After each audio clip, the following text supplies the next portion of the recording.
Biden spent 47 years selling out the Hispanic American community, sending your jobs to China, raising your taxes, surging regulations. I don't know. He doesn't sound too good to me. It's coming up once every 3-4 days. I've been in every state. I've been in so many states the last few days. Yeah, well, you need a lot of energy to do this job properly. You can't be sitting in your basement for 4 days and come out. No, and then he comes out, and I like Delaware. I think Delaware is a good place, but you got to leave it on occasion. You know, I mean, it comes out. And remember, he didn't, you know, they say that his home state is Pennsylvania. No, no, no. He left Pennsylvania when he was young. It's not his fault. His father left, okay, and his mother. They left, but they left Pennsylvania when he was very young. And we just had a great ruling. Doug and I were talking just literally minutes ago. A federal judge, a very prominent, a very respected federal judge came out and ruled that they can't shut the state down any longer. It's too much. They can't do it. Right. He said it was unconstitutional. And it was a great ruling.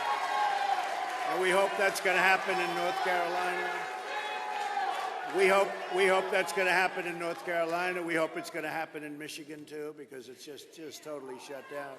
Well, you know what's going to happen. On November 4th, they'll open up everything. They're just doing it. On November 4th, they'll announce everything's open now. You know, we were only kidding. The fact is that November 4th, you're going to see it's going to all open up. It's going to all open up. It's politics. So if you know, and as Hispanic Americans, you know better than anybody, we implemented historic tax cuts and regulation cuts, the biggest in the history of our country, and we built opportunity zones that have really benefited your state and a lot of other states.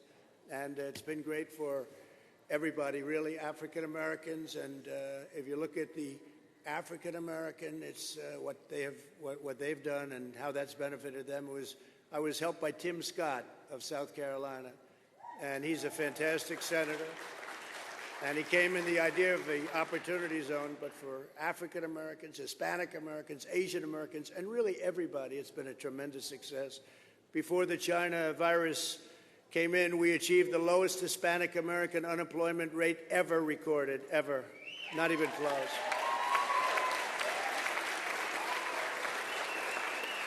Over 600,000 Hispanic Americans were lifted out of poverty in that short period of time. That's a record. All records, Hispanic American ownership, home ownership reached an all-time high, and that includes Artie's home, okay? That includes the home. Okay, that must be a nice home. I want to see that home. But it's the highest home ownership ever in the history of our country for Hispanic American. We built the greatest economy in history. And now we're doing it again. So it's called Make America Great Again. And I say Make America Great Again and again. To do it again and again.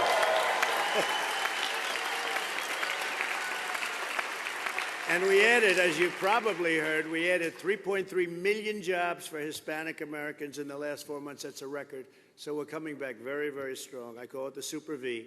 In July, I launched the White House Hispanic Prosperity Initiative to improve access to education and economic development and opportunity for all Hispanic Americans. It's been a very big success. We have great people on the board. And we have that Biden would, as you know, terminate this recovery because if a doctor said, let's shut it down, we have all these records. We have retail sales records, everything. He said he'd shut it down. Can't shut it down. Peaceful protesters. Have you seen his peaceful protesters? These are not, they'll rip down your community. Many of these are Hispanic American small businesses, stores, shops, and they rip them down and they call it peaceful protesting. You see some of these reporters on television, they're saying, yes, this has been a peaceful protest. And over his shoulder, you know, it's a pretty famous clip. The entire city is burning down. And these are all Democrat mayors, super liberal usually, but Democrat mayors and governors. Republicans are doing very well. Republican cities and states are doing incredibly well. We're at records. We have been at records. We will be at records. And we don't have anything like this. Nobody's ever seen anything like this. And we've sent the National Guard into Minneapolis, and we ended it after a week and a half. They should have called it sooner. We would solve the problem in Portland in, I say, less than a half an hour. It would be solved. But they don't want to call us that. They don't want to call us in. And every place we've gone, we solve it immediately. We just, Seattle is an example. They took over a piece of the city, and we said, what are you doing? And we complained. We said, it's okay, we have to go in because we're supposed to wait. We're going in tomorrow. And we informed them we're going in. As soon as we did that, they had people go in, and these wise guys gave up. The so-called protesters, they gave up. They're anarchists, they're not protesters. They're agitators, or they're anarchists. So you see what happens with the anti-police rhetoric from that whole group of Democrats and their supporters. They're endangering our law enforcement. We love our law enforcement. Many of the law enforcement.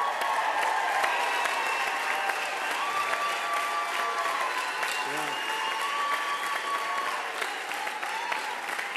Many of the law enforcement are Hispanic Americans, as you know. And Biden is not a strong person, never was a strong person. In prime time, he wasn't any good, let's face it.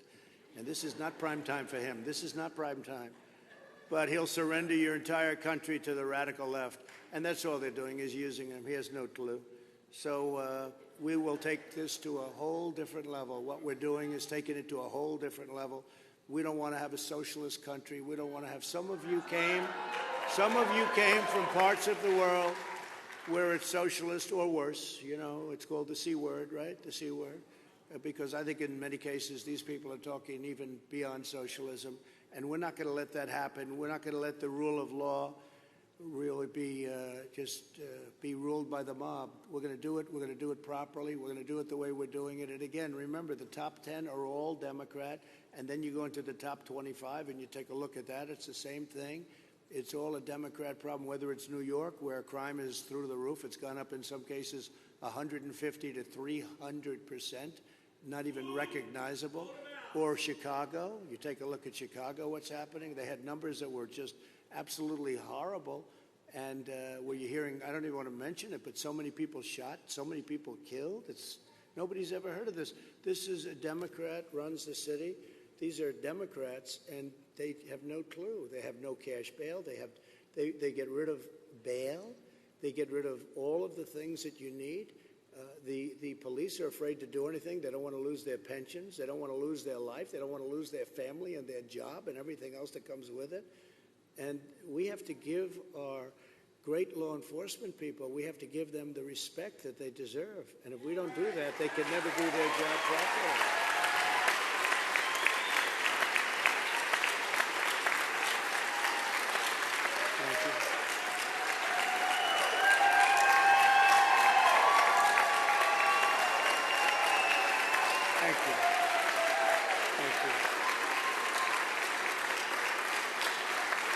Thank you very much.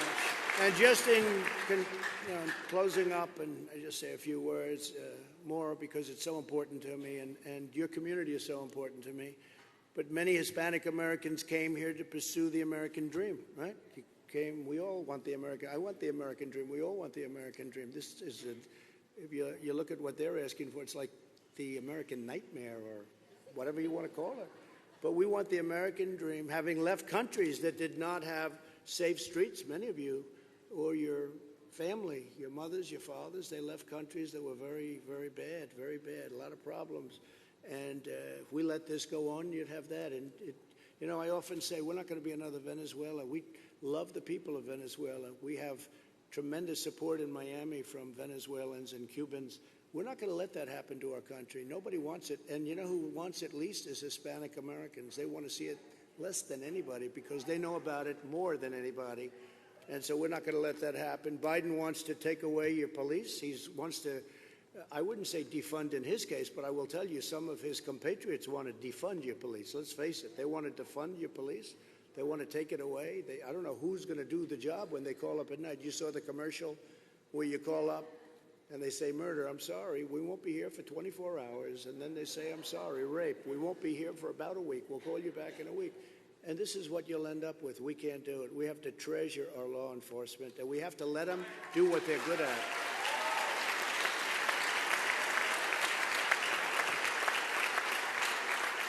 Another thing I think that's so important is that we're defending religious liberty, and Joe Biden will totally eliminate religious liberty. He's going to take away your Second Amendment because he's not going to be what I have put up with in the last 4 years to defend your Second Amendment.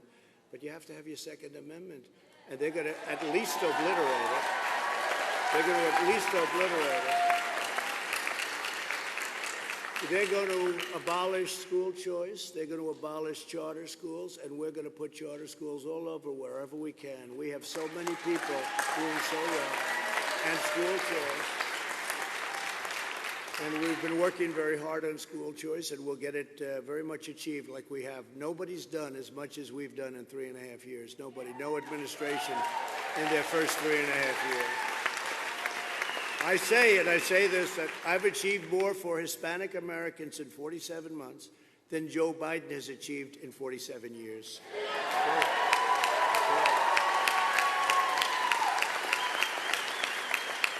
They don't call him Sleepy Joe for nothing, okay?